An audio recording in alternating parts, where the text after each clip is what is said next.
আর তোদের মতো ফকিনীদের দেখেই তো আমার বমি পাচ্ছে। আর কি করে ভাবলি আমি তোদেরকে আমার এই বাড়িতে থাকতে দিব? তাই আমি তোমাদেরকে খুশি হয়ে 1 হাঁড়ি স্বর্ণ মুদ্রা দিচ্ছি। মা, ও মা, একটু বাইরে এসো তো, তোমার সাথে জরুরি একটা কথা আছে। কি ব্যাপার? মাকে তো বাড়িতে দেখতে পাচ্ছি না। এর মানে মা বুঝি নদীতে পানি আনতে গেছে। যাই, আমি নদীর পাড়েই মায়ের কাছে যাই।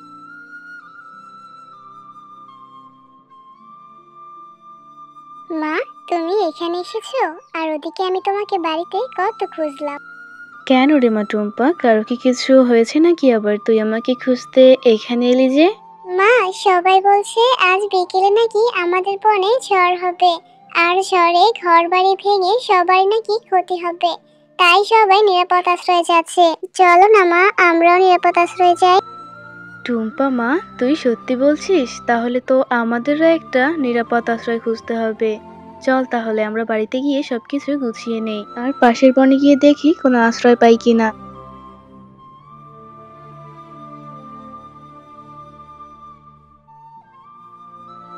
বাঘিনী ভাবি বাড়িতে আছেন? অনেক বিপদে পড়ে আপনার কাছে এসেছি, একটু বাহিরে আসুন। আরে শিয়ালিনী যে, তা অসময় আমার বাড়িতে এসে এত ডাকাডাকি করছো কেন? বাঘিনী ভাবি, বড্ড বিপদে পড়ে আপনার কাছে এসেছি একটা আশ্রয়ের জন্য। আমাদের বনে নাকি আজ বিকেলে অনেক ঝড় হবে, আর ঝড়ে নাকি সবার ঘরবাড়ি ভেঙে সবার অনেক ক্ষতি হবে। আপনি যদি আমাদের মা ও মেয়েকে আপনার এই পাকা বাড়িতে একটু আশ্রয় দিতেন, খুব উপকার হতো। আরে এই শিয়ালিনী, আমার বাড়িটা তোদের মতো ফকিনীদের জন্য কোনো আশ্রয় কেন্দ্র বানাইনি যে যখন আসবে তখন আমি আমার বাড়িতে থাকতে দিব। আর তোদের মতো ফকিনীদের দেখেই তো আমার বমি পাচ্ছে। আর কি করে ভাবলি আমি তোদেরকে আমার এই বাড়িতে থাকতে দিব? এরপর শেফা শিয়ালিনী এসব কথা শুনে তার মেয়েকে নিয়ে মন খারাপ করে সেখান থেকে চলে যায়। কোত্থেকে যে আসে এসব ফকিন্নি গরিব, আমার কাছেই কেন আসে এসব? দূর, বুঝি না, অযথা আমার সময় নষ্ট। মা, আমরা এখন কোথায় যাব? বাঘিনী কাকিমা তো আমাদেরকে থাকতে দিল না। আমাদের তো আর কোথাও যাওয়ার জায়গা নেই। আর আমরা যদি আমাদের বনে থাকি তাহলে তো আমরা ঝড়ের কারণে মরে যাব। এসব অলক্ষণে কথা বলতে নেই রে মা, সৃষ্টিকর্তা যদি আমাদের সাথে থাকে তাহলে আমাদের কিছুই হবে না। চল এবার আমরা আমাদের বাড়িতেই ফিরে যাই। এরপর তারা মা মেয়ে তাদের নিজেদের বাড়িতেই ফিরে যায়। আর সেদিন বিকেলেই ওই গ্রামে বৃষ্টি শুরু হয়। মা টুম্পা, দেখলি তো কত অল্প বৃষ্টি হয়েছে, আর কতটা আস্তে আস্তে বৃষ্টি হয়েছে। এতে আমাদের কিছুই হয়নি, কোনো ক্ষতিই হয়নি, আর আমাদের ঘরও উড়ে যায়নি। হ্যাঁ মা, তুমি সত্যিই বলেছিলে, তোমার কথা সত্যিই ছিল। হ্যাঁ রে মা, সৃষ্টিকর্তা আমাদের মনের কথা শুনেছেন।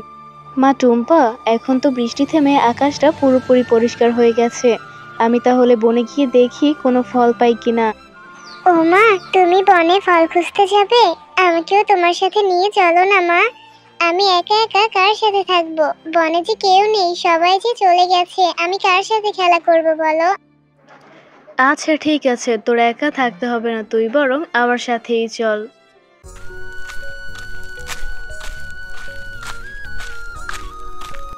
এ কি কাণ্ড, জাম গাছে ড্রাগন ফল ধরে আছে।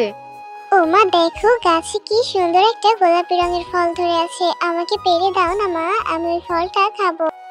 টুম্পা মা, এই ফলটির নাম হচ্ছে ড্রাগন ফল। সৃষ্টিকর্তার কি ইচ্ছা, এরকম জাম গাছের মধ্যে কি সুন্দর একটা ড্রাগন ফল। দাঁড়া মা, তোকে আমি এই ফলটা পেড়ে দিচ্ছি।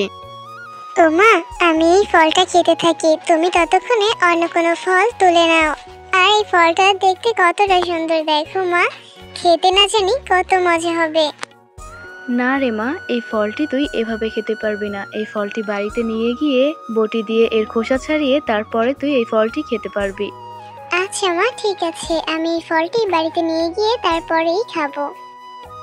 ও মা, এই ড্রাগন ফলটা এবার কাটো তো দেখি, আমি একটু মজা করে খাই। হ্যাঁ রে মা, এক্ষুনি কেটে দিচ্ছি।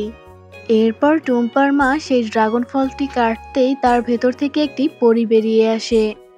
এ কি পরী, তুমি এই ড্রাগন ফলের ভেতরে বন্দি ছিলে কেন? আমি তোমাদের সবকিছু খুলে বলছি, শোনো তাহলে। বাহ, প্রসূদের রাজ্যটা তো এই গাছের উপর থেকে খুব সুন্দর লাগছে। আর এই গাছের লিচুগুলো খেতে খুব মজা। এরপর আমি সেই লিচু খেয়ে গাছের নিচে বসে থাকা এক তান্ত্রিকের উপরে সেই লিচুর বীজ ফেলি। এই কে রে, কার এত বড় সাহস লিচু খেয়ে আমার গায়ে ঢিল ফেলে? এই পরি, তুই নিচে নেমে আয়, তোকে তো একটা শাস্তি দিতেই হবে। না না তান্ত্রিক বাবা, আমি ইচ্ছা করে কিছু করিনি, আমাকে ছেড়ে দিন।